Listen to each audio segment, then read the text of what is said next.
Hello and welcome to my mid-year reading goals and stats check-in video thing that I've never done before and don't have any sort of structure or plan for, so interesting times. I set goals for the beginning of this year and I'm not going to say I've been keeping up with them, but I have kept them in mind. So I didn't just immediately abandon them like I usually do. So I figured that we should kind of check in with those, see how I'm doing, and see what I would have to do by the end of the year to actually succeed at any of these. I'm going to start with the 6 series that I wanted to finish this year. I did have 6 that were kind of like I'd put aside for a long time, or like I read the first book and never got back to them, but I have completed 2, and I say completed, not like read. The first was Lord of the Rings. I read the trilogy. Finally. It was pretty mediocre, not my vibe, but I read it, which is all that really matters here, and I'm feeling good about that. The second one that I completed and did not read is the Beartown duology. I think there are just 2. Beartown was the first book, and then Frederick Bachman wrote a sequel that was Us Against Them, Us Against You, something like that I'd owned for a long time and did not really like Beartowns. That was kind of like sitting on my TBR for a while, and I just decided to unhaul it without reading because like I had no interest. So it's like there was no point in me reading that book. I don't even remember Beartown. It's been years. Like, it's gone. I'm not gonna read it. But the decision was made and it's no longer on my TBR. So I'm counting that as a success as well. There are 4 more that I haven't read, which includes the largest one, which is The Expanse by James S. A. Corey, which is like 10 books long or something ridiculous, and they're all like 600 pages, and they're just like beasts. Realistically, I don't know if I'm going to get to that, but we'll see. I'll leave it on the list in the hopes that I will pick it up, but that might be a little bit of a stretch for the last 6 months of the year. And then I had my general YouTube posting goals. I wanted to post 2 videos a week, and then I wanted to post 2 reviews a month. I have failed both of those in a variety of ways, but I do think I'm on a good schedule of posting 2 videos a week now, and I am starting to build up more of a backlog, and I'm feeling good about that. There are just going to be days and weeks and months that I miss because sometimes I'm tired and lack energy, but that's fine. I feel like I've gotten in a pretty good habit that I'm feeling good about that goal. For the review, I have actively given up on that because I did find something that worked better for me, which is to just go into each book with the mindset that I will review it. And then if I don't want to review it after the fact, then I don't. But having just a goal of 2 reviews a month meant I was constantly like second guessing which books were good and like which books would work well for reviews and which books I had interesting thoughts for. And then there was a lot of times where I would look at a book and be like, well, I don't have enough to say about that one, and that one, like, I'm just too negative and I don't want to post just like constant negative reviews if I'm only doing 2, and just having the number wasn't working. So I do feel like I'm doing better filming reviews now. I haven't posted many, but in terms of filming them and like preparing, I'm doing a little bit better in that regard, and I think just changing the mindset really helped. And then onto my main reading goals, which is probably the important part of this video that I maybe should have started with, but you know, whatever. I wanted to read 100 books a year. I have read 65 books so far this year, so I'm well on track for that one, which I'm never really concerned about that goal, but like, I am well on track. I also wanted to get my physical TBR, like my owned shelf TBR, down to 550 books.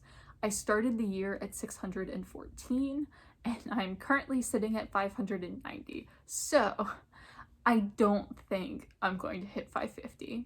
I knew that was a stretch when I made the goal. I thought maybe I could do it if I like focused really hard, and then I kind of got a new job and it kind of like shifted my reading a little bit, and like it was always a stretch. It's probably not gonna happen.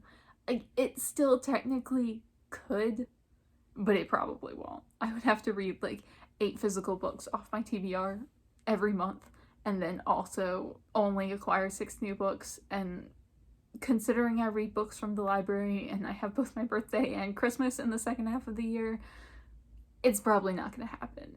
I'd like to get down to like a 575 maybe. I think that's a realistic goal that I should be able to accomplish. But despite the fact that I'm failing at this goal, I am getting it down. I've gone down, what, like almost 25 so far this year? That's pretty good. Like, it's going in the right direction.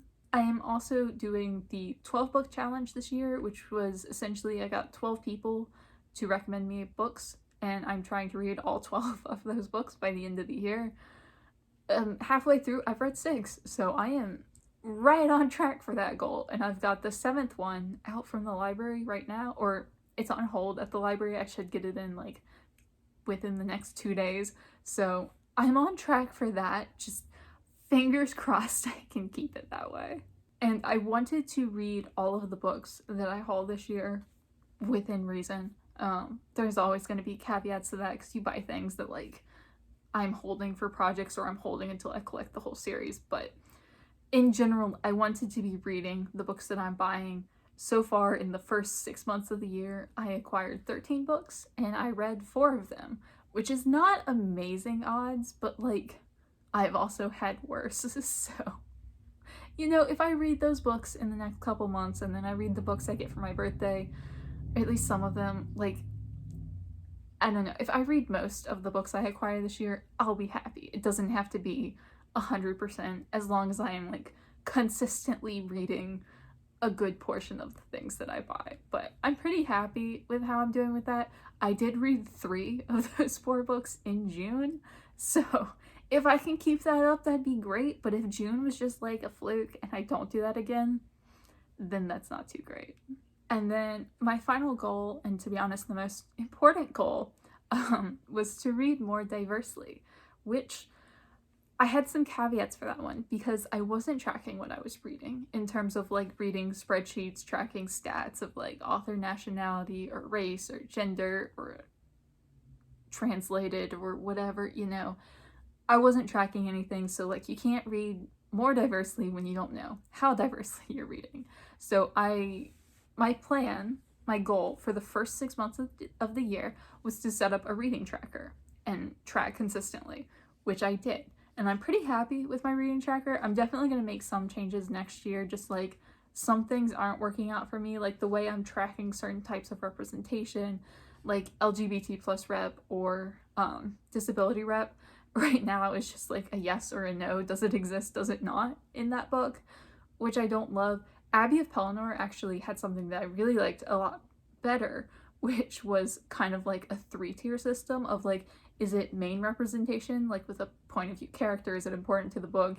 Is it side representation? Like, does the main character have a friend who happens to be gay? Or is it just lacking rep entirely? So I think next year I'm going to adopt that system, but I'm sticking with the yes-no just because I don't want to try to go back and like figure that out for, you know, the 65 books that I've already read. I also don't love how I'm tracking publishers because I was just tracking every publisher of every book that I read and then like trying to track it all the way back to like the main publisher, you know. So like most of them are the big 5, you know. I've read like 36% of my books have come from Penguin Random House. Just, you know, I read a lot of the big 5, but it's also like I read a number of indie presses and frequently like one from each. So then when you've got like one book from like 10 different indie presses and like a couple of self-published books, the publisher, you know, grid starts looking kind of messy. And I do kind of wonder if I should just start tracking whether it's one of the big 5 or an indie press or self-published. And I wonder if like just limiting it to those 3 options would work better, but I'm not certain on that. I just don't know that the way I'm tracking it now is in any way beneficial because it just kind of looks messy and they're just like a bunch of like random ones. So I don't know, food for thought. And then getting into like the diversity stats, like the things that I was actually very invested in tracking. I'm not going to do a full breakdown here. I'm just going to kind of go over some of the basics and kind of what I want to improve on. But the basic goal is to take all of the stats that I acquired from the first half of the year, where I was not putting any extra effort into trying to read diversely, and then just try to do better on literally all of them in the second half of the year and then see how that works. By far, my worst stat was translated books. I read 4 translated books for a total of 6% of what I read in the first 6 months of the year. 6% were translated and 94% were written in English. So don't love that. Definitely need to do a lot better on that one. I'm like actively disappointed in myself for that.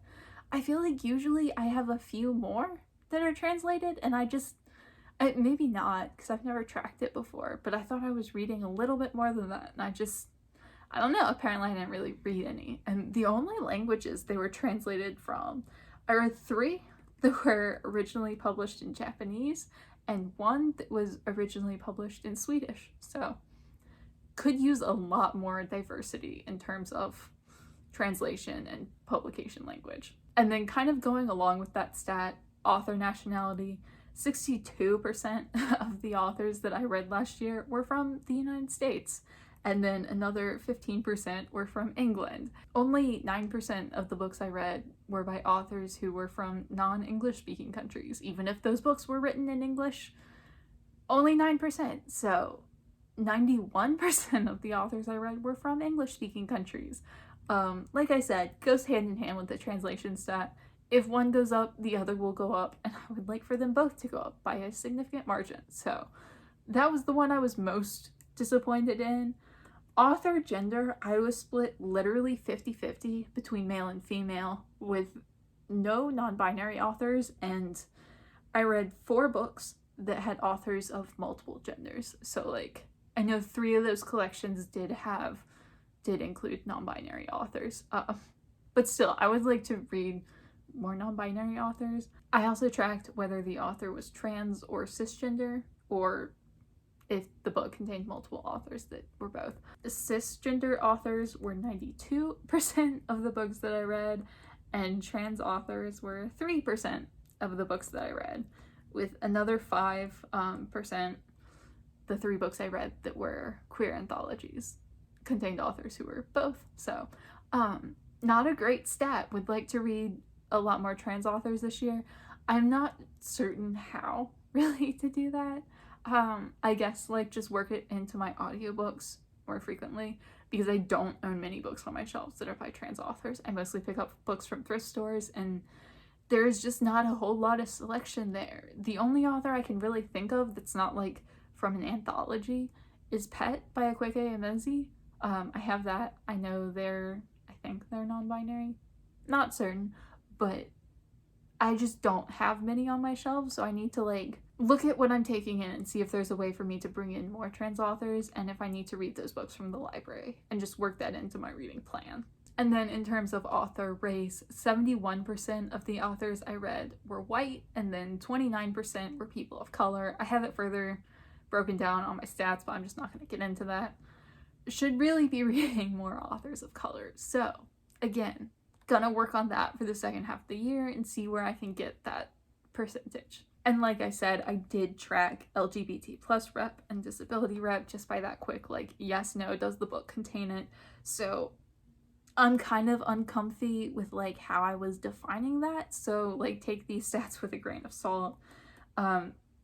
For LGBT plus rep, 35% of the books contained it, and then for disability rep, the same thing. So I'm right about like 35-65. Should be really switched the other way, like 65-35, contain it to not. But like I said, I'm kind of uncomfy with how I'm tracking that, because I do think it's lower in terms of books where the rep is important to the story or the main characters, and I think I also didn't include it if it was just like casually mentioned in like one brief aside. So I just need to do better with tracking that. I think that will be a project for next year. But that was essentially my stats. I guess I can go over a few others. 80% of the books that I read were adult, 12% were YA, 8% were middle grade, which tracks. I don't read that many YA or middle grade books anymore. Looking at publication year, the majority of the books I read at 41% were published between 2010 and 2019, which also makes sense. I buy a lot of books from thrift stores, which means that I'm getting books that are not usually incredibly old, but like, you know, 5 to 10 years out of date. That's when they start showing up frequently in thrift stores. So that makes sense. And then like on either side of that is also about 15 to 20% of my reading. So like 2000 to 2009 and then 2020 to 2022. Again, that makes sense. I read some that were older and I've read 2 books that were published this year. But again, that 2010 to 2019 range is really where I live a lot of the time.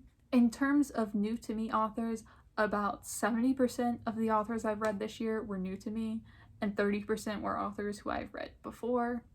I'm pretty okay with that stat. I do a lot of reading of like random people who I never hear from again, which is fine. 70-30 sounds like a pretty good split to my brain. And then fiction versus nonfiction, I am at 70-30, 70% fiction, 30% nonfiction. And again, I'm pretty comfortable with that. 70-30 fiction, nonfiction. It seems like a pretty nice split to me for like how much nonfiction I read. I would like to up the nonfiction slightly just because I'm not reading very much nonfiction physically and I own a lot of nonfiction books, but because I listen to them on audiobook and like my audiobooks are exclusively nonfiction, I don't gravitate towards it as much physically. I would kind of like to start tracking that at some point, the difference between like the stats for the books that I read physically and the books that I read on audiobook, just because I feel like it would change things slightly, but I don't really know how to do that in not incredibly difficult way, so I'm not. So I don't know, 70-30 sounds good. It's just not many of those nonfiction books are coming from my shelves, and I would like to read more nonfiction physically. If that makes sense. But I'm gonna call it there because now I have to go and edit in all these ugly little graphs so that y'all can look at the pictures and this video becomes way more interesting if you can look at the pretty colorful graphs. It's just gonna take me like 6 hours to do because I don't have it set up on my reading tracker because I should have. Yes, let me know down below what you thought. I'm doing okay on my goals for the most part. Not amazing, but I feel like I am actively keeping them in mind throughout the year, which makes me happy. So, could be worse. That's the theme of this video, I guess. Everything could be worse. But yes, talk to me in the comments down below. Let me know. I was gonna say if you've read any of these, like I usually do. I did not talk about any books. Let me know if you have any thoughts, how you track stats, how you think I'm tracking stats, and if you have any suggestions for how I could do it better, because again, I'm kind of just like going with the flow, and like I spent the first couple months of the year changing things pretty drastically. I'm always open to feedback though and would really appreciate it. And as always, thank you so much for watching, and I will see y'all again soon.